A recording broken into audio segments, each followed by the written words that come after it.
ಸಂಧ್ಯಾ ಅವರೇ, ಕರ್ಬೇವಿನ ಸೊಪ್ಪು ಖಾಲಿ ಆಗಿದೆ, ಒಗ್ಗರಣೆಗಿಲ್ಲ ಕೊಡ್ರಿ. ಅಯ್ಯೋ ಬೆಳಿಗ್ಗೆ ಇನ್ನ ಇತ್ತು ರೀ. ನಮ್ಮ ಯಜಮಾನ್ರು ಅದು ಯಾವುದೋ ವಿಡಿಯೋ ನೋಡಿ ಕರ್ಬೇವಿನ ಸೊಪ್ಪಿನ ಚಟ್ನಿ ಪುಡಿ ತಿಂದ್ರೆ ಶುಗರ್ ಬರಲ್ಲ ಅಂದ್ರು, ಅದಕ್ಕೆ ಮಾಡ್ಬಿಟ್ಟೆ. ಹಾ ಇರಿ, ಸುಶೀಲಮ್ಮನ ಕಾಂಪೌಂಡ್ ಒಳಗೆ ಗಿಡ ಇದೆ, ಯಾರಿಗೂ ಗೊತ್ತಾಗದೆ ಇರಂಗೆ ಮೆಲ್ಲಗೂ ಕಿತ್ಕೊಂಡ್ಬಂದ್ಬಿಡ್ತೀನಿ. ಅಯ್ಯೋ ಪರವಾಗಿಲ್ಲ ಸಂಧ್ಯಾ ಅವರೇ, ನಾನು ಅಂಗಡಿಗೆ ಹೋಗಿ ತಗೊಂಡ್ಬರ್ತೀನಿ ಬಿಡಿ. ಪುಂಗಿದಾಸ್ ಅವರೇ, ಮನೇಲಿ ಯಾರು ಇರಲ್ಲ, ಸ್ವಲ್ಪ ನೋಡ್ಕೊಳ್ಳಿ. ಹೌದಾ, ನೋಡ್ಕೋತಾನೇ ಇರ್ತೀನಿ. ಬೇಗ ಬಂದ್ಬಿಡಿ, ನಿಮಗೆ ಜೋಕ್ಸ್ ಹೇಳಬೇಕು. ಸಂಧ್ಯಾ ಅವರೇ, ಇವರು ಜೋಕ್ ಹೇಳೋದ್ರಲ್ಲಿ ಒಂಥರ ಕಿಂಗ್ ಇದ್ದಂಗೆ, ನಕ್ಕು ನಕ್ಕು ಸತ್ತೇ ಹೋಗ್ತೀವಿ. ಹೌದಾ? ಹೌದು, ನಕ್ಕು ನಕ್ಕು ಸತ್ತೋಗ್ತೀರಾ. ಸರಿ, ಹಾಗಾದ್ರೆ ನಾನು ಬಟ್ಟೆ ಒಣಗಾಕ್ಬಿಟ್ಟು ಬರ್ತೀನಿ. ನೀವು ಮನೆ ಕೆಲಸ ಎಲ್ಲ ಮುಗಿಸಿ ಬಂದ್ಬಿಡಿ, ಒಟ್ಟಿಗೆ ಕುತ್ಕೊಂಡು ಚೆನ್ನಾಗಿ ರಾಕ್ಬಿಡೋಣ. ಸರಿ ಆಯ್ತು, ಬರ್ತೀನಿ.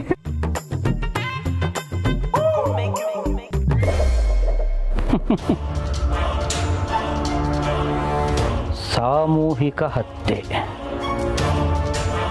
ಅಯ್ಯೋ ಪಾಪ.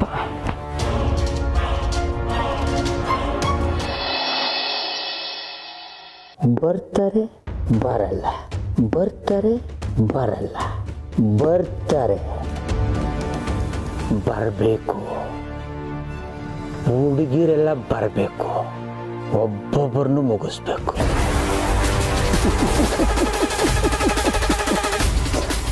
ಹುಡುಗಿರಂದ್ರೆ ಡೇಂಜರಪ್ಪು, ಭಾಳ ಹುಷಾರಪ್ಪು. ಬೆಣ್ಣೆ ಮಾತಿಗೆ ಬೆರಗಾಗೋದ್ರೆ ಬೆಪ್ಪರಾಗ್ತಿರಪ್ಪು. ದಾಸವೋ ದಾಸ, ಪುಂಗಿಯ ದಾಸ, ದಾಸವೋ ದಾಸ, ಪುಂಗಿಯ ದಾಸ.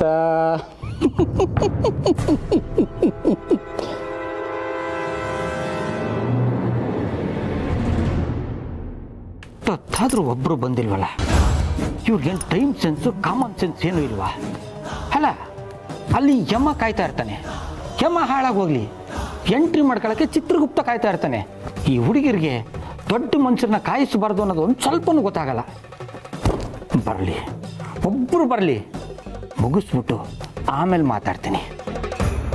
ಅಕ್ಕ ಅಕ್ಕ ಬಂದ್ಲು. ನನ್ನ ಚಾಕುಗೆ ಇವತ್ತು ಮೊದಲನೇ ಬೋನಿ ಆಗುತ್ತೆ. ಅವಳನ್ನ ನಗ್ಸಿ ನಗ್ಸಿ ನಗ್ಸಿ ಮುಗಿಸ್ತೀನಿ. ಅಕ್ಕ ಅಕ್ಕ ಇಲ್ವಾ? ಅಕ್ಕ ಹೊರಗಡೆ ಹೋಗಿದ್ದಾರೆ. ನೀವೇನ್ ಸುಮ್ನೆ ಕೂತಿದ್ದೀರಾ? ಕೆಲ್ಸ ಇಲ್ವಾ? ಕೆಲಸ ಇದೆ, ಕೆಲಸ ಮಾಡೋಕ್ಕೋಸ್ಕರನೇ ತಾನೆ ಬೆಳಿಗ್ಗೆಯಿಂದ ಕಾಯ್ತಾ ಕೂತಿರೋದು.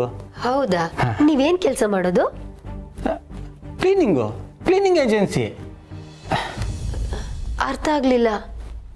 ಅರ್ಥ ಮಾಡ್ಸಕ್ ತಾನೆ ನಾವಿರೋದು. ನಿಂತ್ಕೊಂಡು ಯಾಕೆ ಮಾತಾಡ್ತೀರಾ? ಕೂತ್ಕೊಳ್ಳಿ. ಕೆಲವರಿಗೆ ಥಿಯರಿಗಿಂತ ಪ್ರಾಕ್ಟಿಕಲ್ ತುಂಬ ಇಷ್ಟ ಆಗುತ್ತೆ. ಹೌದೌದು, ನನಗೆ ಥಿಯರಿಗಿಂತ ಪ್ರಾಕ್ಟಿಕಲೇ ತಲೆಗೆ ಹೋಗೋದು. ನಾನು ಹೇಳಿದ್ರೆ ತಲೆಗೆ ಹೋಗೋದೇನು, ತಲೆನೇ ಹೋಗುತ್ತೆ. ಇಷ್ಟು ಚೆನ್ನಾಗಿ ಮಾತಾಡೋದನ್ನ ಎಲ್ಲಿಂದ ಕಲ್ತ್ರಿ ನೀವು? ಕಲ್ತಿದ್ದಲ್ಲ, ಕಲಿಸಿದ್ದು. ನನಗೆ ಬೇಕಾಗಿರೋರೊಬ್ಬರು ಕಲಿಸಿದ್ದು. ಆವಾಗಿಂದ ಈ ಥರ ಕ್ಲೀನಿಂಗ್ ಏಜೆನ್ಸಿ ಓಪನ್ ಮಾಡ್ಕೊಂಡಿದ್ದೀನಿ. ಇದರಿಂದ ಸೊಸೈಟಿಗೆ ಒಂಥರ ಒಳ್ಳೇದೇ ಆಗ್ತಾ ಇದೆ.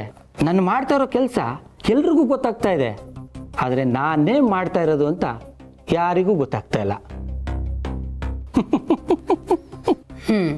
ಬಹಳ ಒಳ್ಳೇದೆ ಸರ್, ನೀವು ತುಂಬಾ ಗ್ರೇಟು. ಯಾಕಂದ್ರೆ ಬಲ್ಗೈಲ್ ಮಾಡಿದ ಕೆಲಸ ಎಡ್ಗೈ ಗೊತ್ತಾಗ್ಬಾರ್ದು ಅಂತಾರೆ. ಎಕ್ಸಾಕ್ಟ್ಲಿ, ಅದಕ್ಕೆ ನಾನು ಯಾವತ್ತೂ ಒಂದು ಕೈಲಿ ಕೆಲಸನೇ ಮಾಡಲ್ಲ. ಎಡಗೈಲಿ ಲಾಕ್ ಮಾಡ್ತೀನಿ, ಬಲಗೈಲಿ ಕೆಲಸ ಮುಗಿಸ್ತೀನಿ.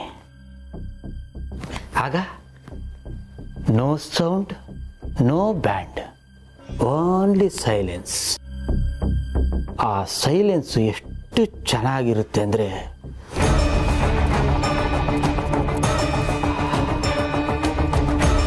ಇದೊಂಥರ ಟ್ರಿಕ್ಕಿ ಕೆಲಸ.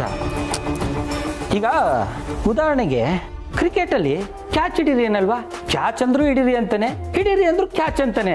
ಆದರೂ ನಾನು ಕ್ಯಾಚ್ ಹಿಡಿದೆ ಅಂತಾರೆ. ಅದೇನು ಹಿಡಿದ್ರು ಅವ್ರಿಗೆ ಗೊತ್ತಾಗಬೇಕು ಅಲ್ವಾ? ಹೌದಲ್ವಾ?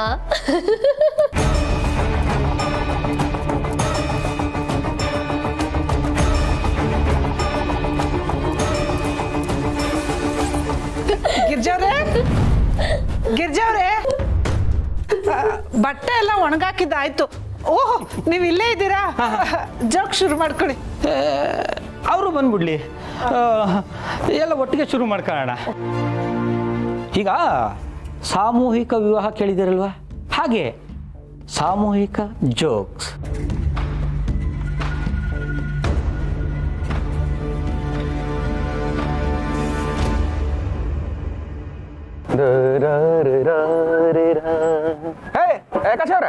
ಕಾಶವ್ರೆ ಕೂಗುದು ಕೇಳ್ತಾ ಇರೋ ತರ ಹೋಗ್ತಾ ಇದೀರಲ್ರಿ, ಯಾಕೆ ಇಷ್ಟೊಂದು ಗಾಬರಿ ಆಗಿದ್ದೀರಾ? ಸ್ಟೇಷನ್ಗೆ ಹೋಗ್ತಿದ್ದೆ ಮರ್ರೆ. ಓ, ಸ್ಟೇಷನ್ಗೆ ಹೋಗ್ಬೇಕಾದ್ರೆ ಗಾಬರಿಗೆ ಹೋಗ್ಬೇಕು ಅಂತ ಹೊಸದಾಗಿ ರೂಲ್ಸ್ ಮಾಡಿದಾರ? ಅದಲ್ಲ ಮರ್ರೆ, ಎಮರ್ಜೆನ್ಸಿ. ಯು ಮೀನ್ ತುರ್ತು ಪರಿಸ್ಥಿತಿ? ಹಾಂಗಲ್ಲ ಮರ್ರೆ, ಎಮರ್ಜೆನ್ಸಿ ಅಲರ್ಟ್ ಹಾಕಿರು. ಅದೇ ಈ ಸೈಕೋ ಕಿಲ್ಲರ್ ಬಗ್ಗೆ ನ್ಯೂಸ್ ಚಾನಲಲ್ಲೆಲ್ಲ ಬರ್ತಿದ್ದಿತ್ತಲ್ಲ, ಅವ ಯಾವುದೋ ಹುಡುಗಿಗೆ ಅಟ್ಯಾಕ್ ಮಾಡಿ ಆ ಹುಡುಗಿ ತಪ್ಪಿಸ್ಕೊಂಡು ಭಯಂಕರ ದೊಡ್ಡ ಲಪ್ಡ ಆಯ್ತು ಮರ್ರೆ. ನಮ್ಮ ಡಿಪಾರ್ಟ್ಮೆಂಟ್ ಅವ್ರಿಗೆ ಅವ ಕಾಬುಕ್ ಹ್ಯಾಂಗಿದ್ದ ಅಂದಳಿ ಗೊತ್ತಿಲ್ಲ. ಈಗ ಆ ಹುಡುಗಿ ಕಂಪ್ಲೇಂಟ್ ಕೊಟ್ಟಿದ್ದಾಳೆ. ನಾವು ಬಿಡುತ್ತಾ, ನಾವು ಸ್ಕೆಚ್ ಆರ್ಟಿಸ್ಟನ್ನು ಕರೆಸಿ ಅವನನ್ನು ಹುಡುಕ್ತಾಯಿತ್ತು. ಸ್ಕೆಚ್ ಬರಲಿ, ಅವನನ್ನು ಚಿಡ್ಕಿ ಹೊಡೆದ್ರಲ್ಲಿ ಹಿಡ್ದಾಕ್ತದಿಲ್ಲ. All the best. ನೀವೇನೇ ಹೇಳಿ ಕಾಶವ್ರೆ, ಕಾಲ ಕೆಟ್ಟೋಯ್ತು. ಅಲ್ಲ, ಸೀರಿಯಲ್ ನೋಡ್ಕೊಂಡು ಬದುಕಬೇಕಪ್ಪ, ಅದು ಬಿಟ್ಬಿಟ್ಟು ಸೀರಿಯಲ್ ಕಿಲ್ಲರ್ ಆಗಿಬಿಟ್ರೆ ಎಂಥ ಅನ್ಯಾಯ ಅಲ್ವಾ? ಏನೇ ಹೇಳಿ ನೀವು, ನಮ್ಮ ಜನಕ್ಕೆ ಬುದ್ಧಿನೇ ಇಲ್ಲ. ಸುಮ್ಮನೆ ಎಲ್ಲಾರನ್ನೂ ನಂಬ್ತಾರೆ. ಹಾಗಂತ ನಂಬೋದು ತಪ್ಪು ಅಂತ ನಾನು ಹೇಳ್ತಾ ಇಲ್ಲ, ನಾನು ನಂಬಿದ್ದೀನಿ. ಆದರೆ ಹೇಗೆ ನಂಬಬೇಕು? ನಡೆ ನೋಡಬೇಕು, ನುಡಿ ನೋಡಬೇಕು, ಗುಣ ನೋಡಬೇಕು, ಆಗ ನಂಬಬೇಕು. ಅದು ಬಿಡಿ, ಅದಕ್ಕೆಲ್ಲ ಬುದ್ಧಿವಂತಿಕೆ ಇರಬೇಕು. ನನ್ನಂಥ ಬುದ್ಧಿವಂತರು ಈ ಪ್ರಪಂಚದ ಸ್ವಲ್ಪ ಕಮ್ಮಿನೇ. ಅವ ಅಂತಿಂತ ಸೈಕೋ ಕಿಲ್ಲರ್ ಅಲ್ಲ ಶಿವ ಅವರೇ. ಯಾವ್ದಾದ್ರು ಹುಡುಗಿ ನಗಾಡ್ರೆ ಸಾಕು, ಅವ್ರನ್ನ ಚುಚ್ಚಿ ಅವ್ರು ಒದ್ದಾಡೋದನ್ನು ಕಾಂತ ಎಂಜಾಯ್ ಮಾಡ್ತಾನೆ. ಒದ್ದಾಡೋದು ನೋಡಿ ಎಂಜಾಯ್ ಮಾಡ್ತಾನ? ಛೇ ಛೇ ಛೇ ಛೇ, ಅವನೆಂಥ ಕ್ರೂರಿ ಇರ್ಬೇಕ್ರಿ. ಅಲ್ಲ, ಅವನ ಹತ್ರ ಯಾರಾದ್ರೂ ಹೆಣ್ಮಗಳು ಸಿಗಾಕೊಂಡ್ರೆ ಏನ್ರಿ ಗತಿ? ನಾವೆಲ್ಲ ಚಿಕ್ಕ ವಯಸ್ಸಲ್ಲಿ ಇರ್ಬೇಕಾದ್ರೆ ನಮ್ಮಮ್ಮ ಹತ್ರ ಸಾಯಿಸ್ಬಿಡ್ತೀನಿ ಅಂತ ಬೈಯೋರು. ಇವನು ಯಾರ್ರಿ ನಕ್ರೆ ಸಾಯಿಸ್ತೀನಿ ಅಂತಾನೆ. ಅಯ್ಯೋ ಪಾಪ, ಈಗ ಅದು ಯಾವ ಹೆಣ್ಮಗಳು ಇವನು ಮುಂದೆ ನಗ್ತಾ ಇದ್ದಾಳೋ ಆ ಭಗವಂತನಿಗೆ ಗೊತ್ತು.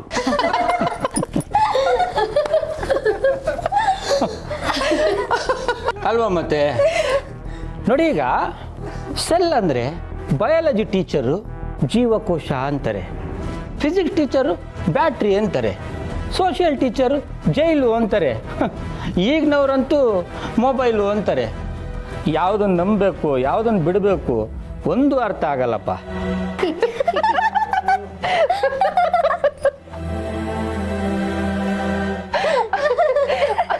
ಇನ್ನೊಂದು ಜೋಕು ಪ್ಲೀಸ್. ಅದು ಗಂಡ ಹೆಂಡತಿ ಕೇಳ್ತಾನೆ, ಇವಳೇ ನಿನ್ನ ಹುಟ್ಟಿದಬ್ಬಕ್ಕೆ ಯಾವ ಡ್ರೆಸ್ ಕೊಡಿಸ್ಲಿ, ಸೀರೆ ಕೊಡಿಸ್ಲಾ, ಚೂಡಿದಾರ ಕೊಡಿಸ್ಲಾ, ಇಲ್ಲ ಜೀನ್ಸ್ ಟಾಪ್ ಕೊಡಿಸ್ಲಾ ಅಂತ. ಅದಕ್ಕೆ ಹೆಂಡತಿ ಗಂಡನಿಗೆ ಏನು ಹೇಳ್ತಾಳೆ ಗೊತ್ತಾ? ನಿಮ್ಗೆ ಒಗೆಯೋಕ್ಕೆ ಯಾವ್ದು ಈಸಿ ಆಗುತ್ತೋ ಅದನ್ನು ಕೊಡಿಸಿ ಅಂತ ಕೇಳ್ತಾಳೆ.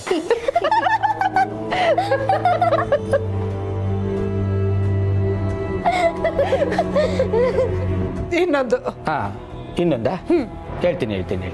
ಗ್ಯಾಪ್ ಕೊಡ್ದಂಗೆ ಕಾಮಿಡಿ ಮಾಡ್ತಾನೆ ಇರಿ, ನಾವು ನಗ್ತಾನೆ ಇರ್ತೀವಿ. ಆಯ್ತು, ಗ್ಯಾಪೇ ಕೊಡಲ್ಲ, ಅದಕ್ಕೆ ಕಾಯ್ತಾ ಇದ್ದೀನಿ.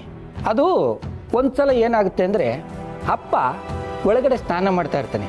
ಆಗ ಮಗಳು ಓಡ್ ಬಂದು ಕೂಗಿ ಹೇಳ್ತಾಳೆ, ಅಪ್ಪ ನಾನು ನನ್ನ ಕ್ಲಾಸ್ಮೇಟ್ ಜೊತೆ ಓಡೋಗ್ತಾ ಇದ್ದೀನಿ, ಹುಡ್ಕೋ ಪ್ರಯತ್ನ ಮಾಡಬೇಡಿ ಅಂತ. ಆಗ ಅಪ್ಪ ಹೇಳ್ತಾನೆ, ಏನಾದರೂ ಮಾಡ್ಕೊಂಡು ಹಾಳಾಗೋಗು, ನನಗೆ ಟೈಮು ದುಡ್ಡು ಎರಡೂ ಉಳಿತು ಅಂತ. ಅದಕ್ಕೆ ಮಗಳು ಹೇಳ್ತಾಳೆ, ಇದು ನಾನು ಹೇಳಿದ್ದಲ್ಲ, ಅಮ್ಮ ಬರ್ದಿಟ್ರೋ ಲೆಟ್ರ್ ಓದ್ತಾ ಇದ್ದೀನಿ.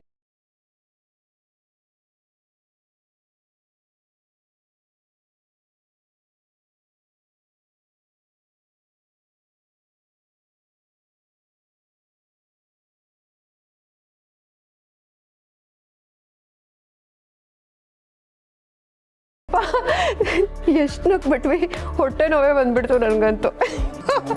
ಇಷ್ಟೊಂದೆಲ್ಲ ನಕ್ಕಿದೀವಿ, ಏನಾಗುತ್ತೋ ಏನೋ ಅಂತ ಭಯ. ನಗಬೇಕಮ್ಮ ನಗಬೇಕು, ನಕ್ಕು ನಗಿಸುತ್ತಲಿರಬೇಕು. ನಗಿ ನಗಿ ನಗಿ ನಗಿ ಅಯ್ಯಯ್ಯೋ ಗಿರ್ಜವ್ರೆ, ನಗ್ತಾ ನಗ್ತಾ ಟೈಮ್ ಹೋಗಿದ್ದೆ ಗೊತ್ತಾಗ್ಲಿಲ್ಲ. ನಾನು ತರಕಾರಿ ಬೇರೆ ತರಬೇಕಿತ್ತು. ಅಷ್ಟು ದೂರ ಹೇಗೆ ಹೋಗೋದು ಗೊತ್ತಾಗ್ತಿಲ್ಲ ರೀ. ಕಾಲು ತುಂಬಾ ನೋವಾಗ್ತಿದೆ. ಆಂಟಿ, ನೀವ್ಯಾಕೆ ಟೆನ್ಷನ್ ಮಾಡ್ಕೋತೀರಾ? ನಾನಿಲ್ವಾ, ನಾನು ಹೋಗಿ ತೊಗೊಂಬರ್ತೀನಿ. ಅಪ್ಪ ಅಮ್ಮ ನನಗೆ ಹೇಳಿದ್ದಾರೆ ಯಾವಾಗಲೂ ಅಕ್ಕಪಕ್ಕದವ್ರಿಗೆ ಸಹಾಯ ಮಾಡಬೇಕು ಅಂತ.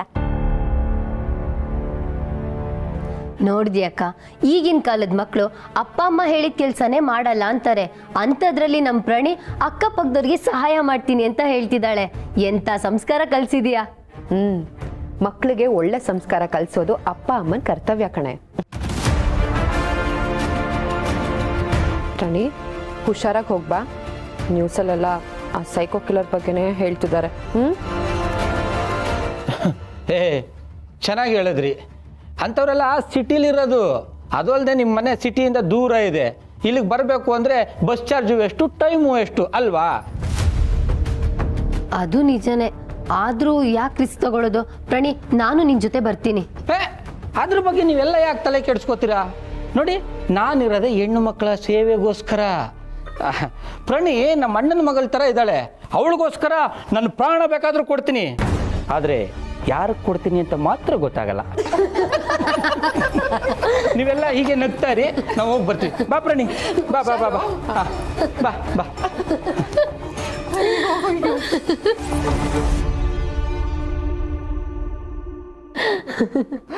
ಆ ಪುಂಗಿದಾಸ್ ಅವರು ತುಂಬಾ ಚೆನ್ನಾಗಿ ಕಾಮಿಡಿ ಮಾಡ್ತಾರೆ. ಹೌದು ಕಣೆ ಗೌರಿ. ಗಿರಿ ಗಿರಿ ಸದ್ಯ ಎಲ್ಲರೂ ಇಲ್ಲ ಇದ್ದೀರಾ? ಏನೂ ಆಗಿಲ್ಲ ಯಾರಿಗೂ? ರೀ, ಯಾಕೆ ಇಷ್ಟು ಗಾಬರಿ ಆಗಿದ್ದೀರಾ? ಏನಾಯ್ತು? ಗಿರ್ಜಮ್ಮ, ಅದನ್ನೆಲ್ಲ ಆಮೇಲೆ ಹೇಳ್ತೆ. ಫಸ್ಟ್ ಆ ಪುಂಗಿದಾಸ ಇಲ್ಲಿ. ಪುಂಗಿದಾಸನ? ಯಾಕೆ? ಅಯ್ಯೋ ಗಿರಿ, ಡಿಪಾರ್ಟ್ಮೆಂಟ್ ಅವ್ರು ಹುಡುಕ್ತಾ ಇರೋ ಸೀರಿಯಲ್ ಕಿಲ್ಲರ್ ಬೇರೆ ಯಾರು ಅಲ್ಲ, ನಮ್ಮ ಮನೇಲಿ ಇದಾನಲ್ಲ ಆ ಪುಂಗಿದಾಸ.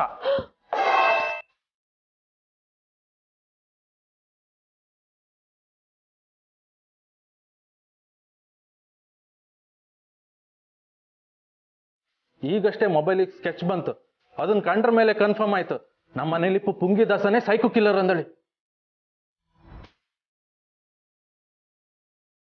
ಅಯ್ಯೋ ರೀ, ಈಗ ತಾನೇ ಪ್ರಣಿ ಆ ಪುಂಗಿದಾಸನ್ ಜೊತೆ ತರಕಾರಿ ತಗೊಂಬರಕ್ಕೆ ಅಂತ ಹೋದ್ಲು.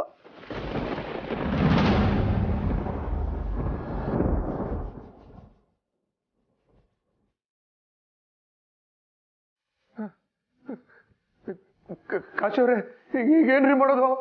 ಶುವರ್, ನೀವೇನು ಟೆನ್ಷನ್ ಮಾಡ್ಕೊಂಬೇಡಿ. ಅವ ಈಗಷ್ಟೇ ಹೋಯ್ದ ಅಂದರೆ ತುಂಬ ದೂರ ಹೋಯಕ್ಕೆ ಚಾನ್ಸ್ ಇಲ್ಲ. ಬನ್ನಿ ಹೋಯ್ ಹುಡುಕುವ. ಬನ್ನಿ ಮರ. ಗೌರಿ, ಅವ್ರೊಂದ್ ಕಡೆ ಹುಡುಕ್ಲಿ, ನಾವೊಂದ್ ಕಡೆ ಹುಡ್ಕೋಣ. ಅಯ್ಯೋ, ಏನ್ರಿ ಹೇಳ್ತೀರಾ? ಮೊದಲೇ ಅವನು ಸೈಕೋ ಕಿಲ್ಲರು. ನಮ್ಗೇನಾದ್ರೂ ಮಾಡ್ಬಿಟ್ರೆ? ಏನ್ ಸಂಧ್ಯಾ ಅವ್ರೆ ಹೀಗೆ ಹೇಳ್ತಿದ್ದೀರಾ?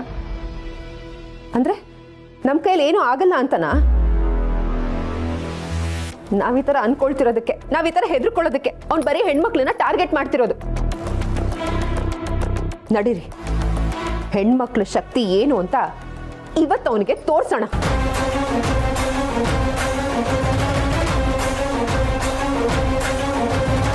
ಬನ್ನಿ.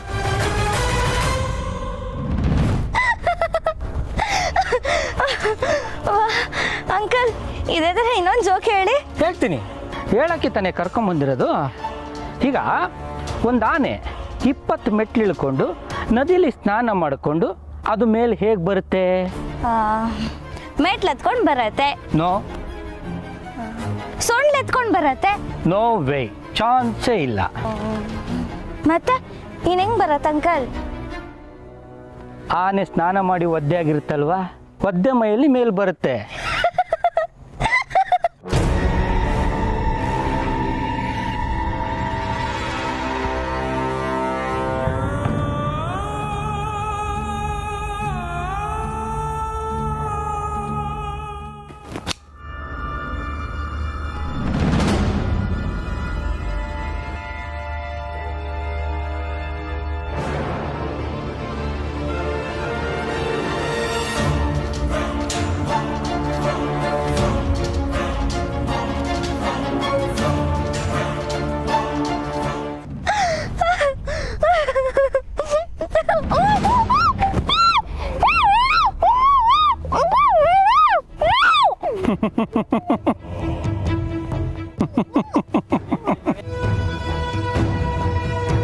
ಯಾವಾಗಲೂ ಈ ಗುಡ್ ಟಚ್ ಬ್ಯಾಡ್ ಟಚ್ ಅನ್ನೋದನ್ನ ತಲೆಯಲ್ಲಿ ಇಟ್ಕೊಳ್ತಾನೆ.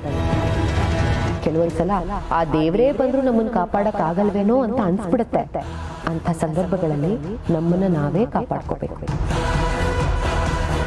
ಕೂಗಿದ್ರು, ಕಿರ್ಚಿದ್ರು, ಹೋರಾಡಿದ್ರು ನಮ್ಮನ್ನ ಕಾಪಾಡ್ಕೊಳಕ್ ಆಗ್ತಿಲ್ಲ ಅಂದಾಗ ನಮ್ ಸುತ್ತಮುತ್ತ ಏನಿದೆ ಅಂತ ನೋಡ್ಬೇಕು.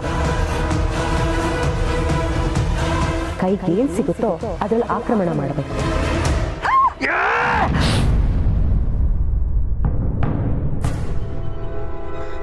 ಹತ್ರ ಬರ್ಬೇಡ ನೋಡು.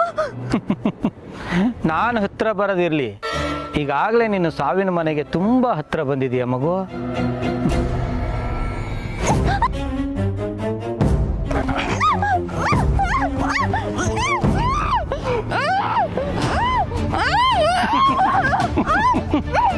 ನಗ್ತೀಯಾ? ನಗು. ನಗಕ್ಕೆ ಅಂತಾನೆ ತಾನೇ ಅಲ್ಲಿಂದ ಇಲ್ಲಿವರೆಗೆ ಕರ್ಕೊಂಬಂದಿದ್ದು. ನಗು. ಹೆಣ್ಣು ಮಕ್ಕಳೆಲ್ಲ ನಮ್ಮನ್ನ ನಾಶ ಮಾಡಿ ನೆಮ್ಮದಿ ಕಿತ್ಕೊಂಡು ನಗ್ತೀರಾ? ನಗು.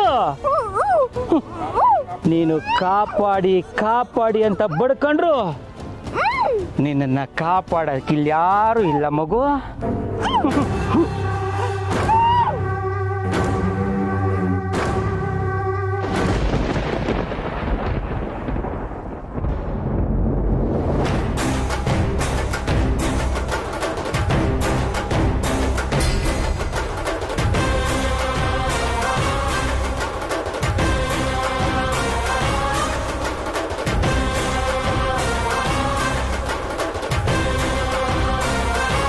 ಅಯ್ಯೋ, ನಿನ್ನ ನನ್ನ ಮಗಳನ್ನೇ ಸಾಯ್ಸಕ್ ನೋಡ್ತೀಯನೋ? ಹೆಣ್ಣು ಮಕ್ಕಳು ನಕ್ರೆ ನಿನಗಾಗಲ್ವೇನೋ? ನಿನ್ನ ಕಣ್ಣಲ್ಲಿ ಕಣ್ಣಿರಲ್ಲ ಕಣೋ, ರಕ್ತ ಸುರಿಬೇಕು.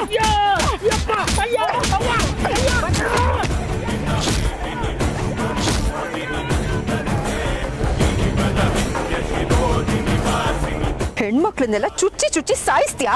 ಆ ನೋವೇನು ಅಂತ ಇವತ್ತು ನಿನಗೆ ಗೊತ್ತಾಗತ್ತೆ. ಮಾಡ್ತೀನಿ ಇರು. ಪಾಪಿ, ನಿನ್ನಂತವನು ಬದುಕಿ. ಗಿರಿ, ಏನ್ ಮಾಡ್ತಾ ಇದೀನಿ? ಬಿಸಾಕಂದ. ಗಿರ್ಜಮ್ಮ, ಕಾನೂನು ಕೈ ತಗೊಂಬೇಡಿ. ಈ ಹೆಕ್ಕತ್ತಿಂಬವನ್ನು ನಾನು ಕಣ್ಕೊಂತ. ಸಮಾಧಾನ ಮಾಡ್ಕೊ. ನಿನಗೇನು ಆಗಿಲ್ಲ ಅಲ್ವಾ? ಸಾರಿ ಪ್ರಾಣಿ, ಹೆಣ್ಮಕ್ಳಿರೋದನ್ನು ಮರೆತು ದುಡ್ಡು ಮಾಡೋ ಬರದಲ್ಲಿ ಈ ಪಾಪಿನ ಮನೆ ಒಳಗೆ ಬಿಟ್ಕೊಂಡ್ಬಿಟ್ಟೆ.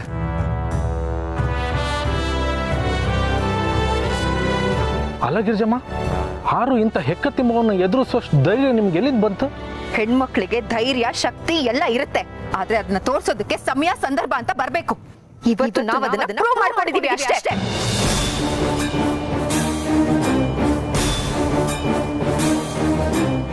ಏಯ್ ಪಾಪಿ, ಯಾಕೋ ಹೀಗೆಲ್ಲ ಮಾಡ್ತಾ ಇದೀಯಾ? ಹೆಣ್ಮಕ್ಳು ನಿನಗೇನು ಅನ್ಯಾಯ ಮಾಡಿದ್ದಾರೆ? ನೋವು, ಅವಮಾನ, ಮೋಸ, ವಂಚನೆ ಎಲ್ಲ ಸೇರ್ಕೊಂಡು ನನಗೆ ಸೈಕೋ ಕಿಲ್ಲರ್ ಅನ್ನೋ ಪಟ್ಟ ಕೊಡ್ತು. ಈ ಎಲ್ಲ ಹುಡುಗಿರು ಒಂದೇ ಥರ. ನಾನು ಒಂದು ಹುಡುಗಿನ ಪ್ರೀತಿಸ್ತಾ ಇದ್ದೆ. ಅವಳೇ ನನ್ನ ಪ್ರಾಣ, ಅವಳೇ ನನ್ನ ಜೀವನ ಅಂದ್ಕೊಂಡಿದ್ದೆ. ಅವಳಿಗೋಸ್ಕರ ಬಯಸ್ಕೊಳ್ದಿರೋ ಬೈಗಳಿಲ್ಲ, ಅವಮಾನ ಮಾಡಿಸ್ಕೊಳ್ದಿರೋ ದಿನ ಇಲ್ಲ, ಅವಳಿಗೋಸ್ಕರ ಮಾಡದಿರೋ ತ್ಯಾಗನೇ ಇಲ್ಲ. ಜೀವಕ್ಕೆ ಜೀವ ಕೊಟ್ಟು, ಉಸಿರು ಕೊಟ್ಟು, ಎದೆ ಮೇಲೆ ಒಂದು ಅಂಬಾರಿ ಇಟ್ಕೊಂಡು ಉತ್ಸವ ಮೂರ್ತಿ ಥರ ಇಡೀ ಊರು ತುಂಬ ಮೆರೆಸ್ಬಿಟ್ಟೆ.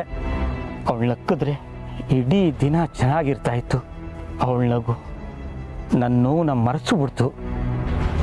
ಅದೇನೋ ಹೇಳ್ತಾರಲ್ಲ, ನಕ್ಕರೆ ಸಕ್ಕರೆ ಉದುರುತ್ತೆ, ಮುತ್ತು ಉದುರುತ್ತೆ ಅಂತ. ಹಂಗೆ ಅನ್ನಿಸ್ತಾ ಇತ್ತು. ಆದರೆ ನನ್ನ ಕೈಲಿ ತಲೆ ಬಗ್ಸಿ ತಾಳಿ ಕಟ್ಸ್ಕೋಬೇಕಾದವಳು ಯಾವನೋ ಶ್ರೀಮಂತ ಸಿಕ್ಕದ ಅಂತ ಅವನ ಕೈಲಿ ತಾಳಿ ಕಟ್ಸ್ಕೊಂಡ್ಲು.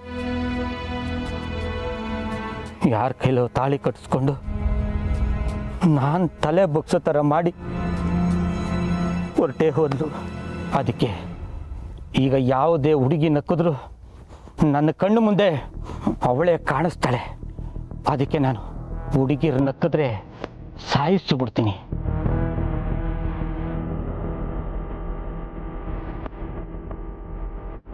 ಅವ್ರು ನಗಲಿಲ್ಲ ಅಂದರೆ ನಾನೇ ನಗ್ಸಿ ಅವ್ರನ್ನ ಮುಗಿಸ್ಬಿಡ್ತೀನಿ.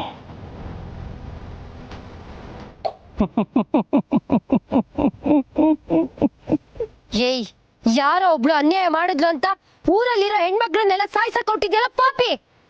ಕಾಶಿ ಅವರೇ, ಈ ಪಾಪಿನ ಮೊದಲು ಇಲ್ಲಿಂದ ಕರ್ಕೊಂಡು ಹೋಗಿ. ಇವ್ ಮುಖ ನೋಡಕ್ಕೂ ಅಸಹ್ಯ ಆಗ್ತಾ ಇದೆ. ಹೌದು, ಇನ್ನೊಂದು ಕ್ಷಣ ಇವನು ಇಲ್ಲಿದ್ರು ಇವ್ನ ಮೆಟ್ರನ್ನ ಇಸ್ಕಿ ನಾನೇ ಸಾಯಿಸ್ಬಿಡ್ತೀನಿ. ಬೇಡ ಮರ್ರೆ. ಅಯ್ಯಬ್ಯ, ನಿಮ್ಮನ್ನು ಕಂಡು 3 ದುರ್ಗರನ್ನು ಒಟ್ಟೊಟ್ಟಿಗೆ ಕಂಡಂಗೆ ಆಯ್ತು. ಸಮಾಜದಲ್ಲಿ ನಿಮ್ಮಂತ ಧೈರ್ಯವಂತ ಹೆಂಗಸರು ಇರ್ಬೇಕು. ಆಗ ಇಂಥ ಹೆಕ್ಕತ್ತಿಂಬವು ಹೆದರ್ಕಂಡು ಸಾಯ್ತಾವ. ಹೇಯ್ ಹೆಕ್ಕತ್ತೆ ಮಾರ, ಹೇಳಿ ಮಾರ ನಡಿಯ. ಹೆಣ್ಮಕ್ಳು ಅಸಹಾಯಕರು, ಕೈಲಾಗದವರು ಅಂತ ಹೇಳೋರು ನಿಮ್ಮನ್ನ ನೋಡಿ ಕಲಿಬೇಕು.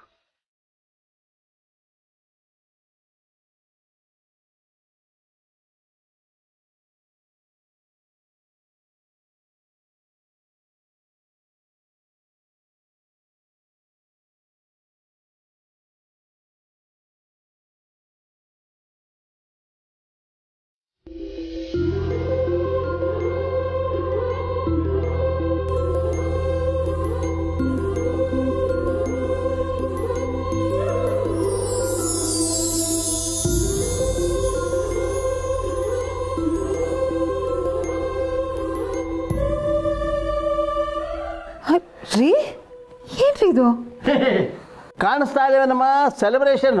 ಮಹಿಳಾ ಮನೆಗಳ ಸಾಹಸಕ್ಕೆ ಮೆಚ್ಚಿ ನನ್ನ ಮಗ ಇದನ್ನೆಲ್ಲ ಏರ್ಪಾಡು ಮಾಡಿದ್ದಾನೆ.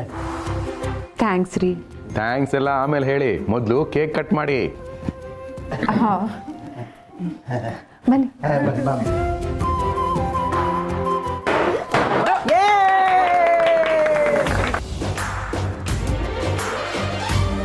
Happy new year!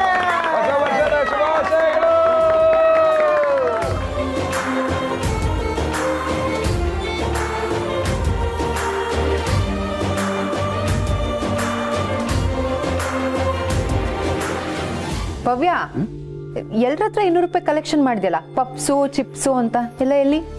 ವೈನ್ಯಾರ, ಕೇಕು ಇಲ್ಲೇ ಐತ್ರಿ. ಚಿಪ್ಸು ಪಪ್ಸು ಸ್ಪೆಷಲ್ ಸಮೋಸ ನಮ್ಮ ಬೇಕರಿಯಾಗ ರೆಡಿ ಐತಿ. ನಡ್ರಿ ಹೋಗೋಣ.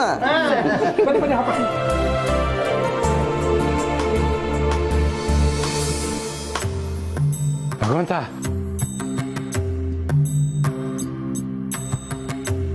ನಾನು ದುರಾಸೆ ಪಟ್ಟಿದ್ದಕ್ಕೆ ನಾನು ಒಳ್ಳೆ ಪಾಠನೇ ಕಲಿಸಿದ್ಯಾ. ಮನೇಲಿ ಹೆಣ್ಮಕ್ಳಿರೋದನ್ನು ಮರೆತು ನಾನು ತಪ್ಪು ಮಾಡಿಬಿಟ್ಟೆ.